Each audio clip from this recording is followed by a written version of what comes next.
I walked into practice one day. I mean, I had been making jokes about it for a couple weeks, but I walked into practice one day before I had done any dives, and I was like, Steele, if I go up right now and I do a back 3.5 for 8s, will you do synchro with me?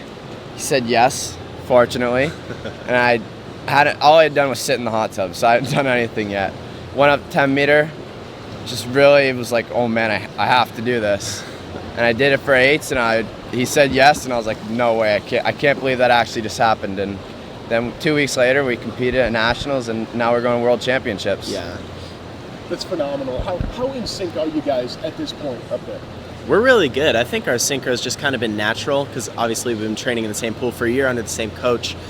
Doing that changes your mechanics to be very similar whether you realize it or not. And so when we get up on the 10 meter, we have similar actions, similar speeds, similar takeoffs, and that's why we sync up so well. And that's why it was easy to go into nationals with only 2 weeks of training and why we were able to perform so well together.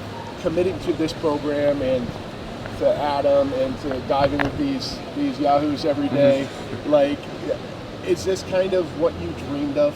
Yeah, no, this is amazing. Doing synchro with a silver medalist who got the silver medal in synchro, like, that's a dream come true right there. Every day it's awesome. I'm still like, wow, I'm diving next to Steele Johnson. It's just great to watch how he trains, to see how he focuses and everything, because it's been proven to work. So he's a great role model, and it's just great to be next to him because he's very encouraging and everything. So just having him there is very powerful, and it just pushes me as well because I have to step up my game to dive with him. So it's just great to be pushed every day and to also have a mentor beside you as you dive and compete. And this kid pushes me too because, like, honestly, there's no one else in this pool that works as hard as him. He comes in early for workouts to do extra stuff, not because he's trying to be better than everyone else, but he's trying to fix little things about his diving that only him and his coach know about. And he's taking the time to recover properly. He's taking the time to do extra reps when needed or rest when needed. And so he's been inspiring for me to watch and do synchro with, just to be reminded that hard work does pay off. And he puts in the hardest work out of anyone I've seen here over this past year, just because I sat out because of my foot injury, and just watching him grow as a college athlete and now as an international Team USA athlete has been something phenomenal to watch. And it's kind of inspired me as I've gotten back into it to work as hard as Ben has and be as focused as he has, because he truly understands how much better you can get if you put in the extra effort that no one else is.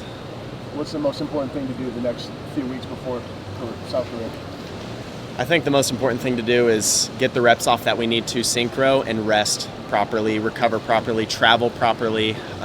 It's easy when you go overseas to want to stay up and do all these exciting things and travel a bunch, but at the end of the day, we're there to get a job done as well. We'll have time to explore after our event, but up until then, we're going to be working hard and we're going to be recovering properly and resting well.